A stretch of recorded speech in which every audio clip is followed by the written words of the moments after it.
पुणे महानगरपालिकेच्या निवडणुकीचा निकाल खऱ्या अर्थाने येण्यास सुरुवात झालेली आहे। एकंदरीतच पुणे महानगरपालिकेसाठी राष्ट्रवादी काँग्रेस आणि भारतीय जनता पार्टीमध्ये प्रमुख लढत होती, परंतु सद्यस्थितीत पुण्यातील जे निवडणुकीचे चित्र आहे ते स्पष्ट होण्यास सुरुवात झालेली आहे। एकंदरीतच भारतीय जनता पार्टीने मोठ्या प्रमाणात मुसंडी मारलेले सद्यस्थितीत तरी चित्र आहे। पुण्यातील वाघोली परिसर असेल, प्रभाग क्रमांक 1 आणि 3 मध्ये सध्या भारतीय जनता पार्टीच्या उमेदवारांनी आघाडी घेतलेली आहे। एकंदरीतच भारतीय जनता पार्टीच्या कार्यकर्त्यांनी मोठा जल्लोष देखील व्यक्त केलेला आहे। राष्ट्रवादी शरदचंद्र पवार पक्षाचे माजी आमदार बापूसाहेब पठारे यांच्यासून नुकत्याच भारतीय जनता पार्टीमध्ये प्रवेश केला होता।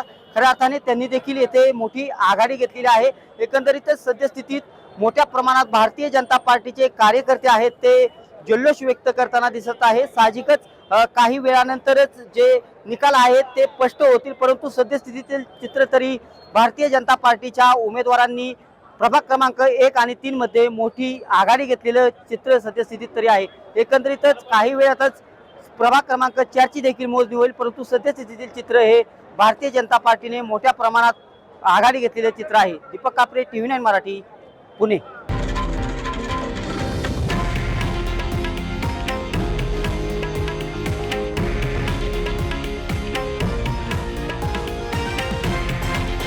हे आहे देशातील नंबर 1 न्यूज नेटवर्क आणि आपण पाहत आहात TV9 मराठी, एकमेव।